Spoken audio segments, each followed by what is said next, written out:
এক বড় কাস্তে নিয়ে গাছে যে চড়েছে ছোট এক ডাল ধরেছে। ও মা, তেষ্টা আমার তোমার বলতে পারো, তাই যদি হয় সপ্ত কেন বোমার? সপ্ত শুধু কাশ্মীরে নয়, অসম বিহার বঙ্গেও। কার্তিক আর লক্ষ্মী সরস্বতী ষষ্ঠীর দিন অধিবাসের কাসর ঘন্টা বাজে, সপ্তমীতে কলাবু সাজলো। সব দূর আকাশে পারছে না ঠিক বুঝতে, ছড়বো নাকি যাবে উড়ে অন্য কোথা খুঁজতে। ওই রূপে জাগো তব কনিষ্ঠা কন্যা ধরণী কাঁদে আর ডাকে মাগো। সময় কাছে মধু বিধু দুই ভাই ছুটাছুটি করে, তাই আনন্দে দু হাত তুলে আছে।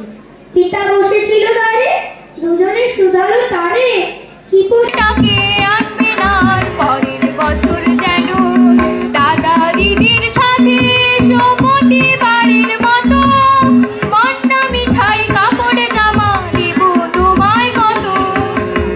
তারি বই খাতাতে কার্তিক গণেশ লক্ষ্মী সরস্বতী এসেছে মামার बाड़ी।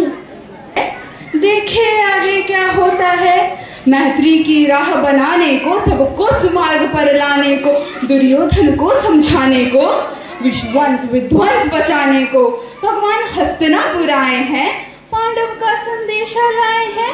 दो नाय अगर तो आधा दो, वे बोले दो नाय अगर तो आधा दो। কেউ কখনো জানতো দিব্যি ছিল খোশ মেলে চেয়ারখানি চেপে একলা বসে ঝিমঝিমিয়ে হঠাৎ গেলেন খেপে। আজকে ঢাক বাজা কাসর বাজা উলুদে আর শাঁখ বাজা বছর পরে আবার এলো মাঝে।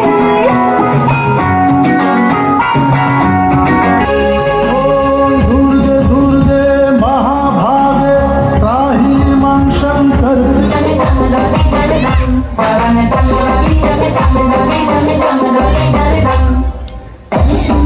শিরোপমে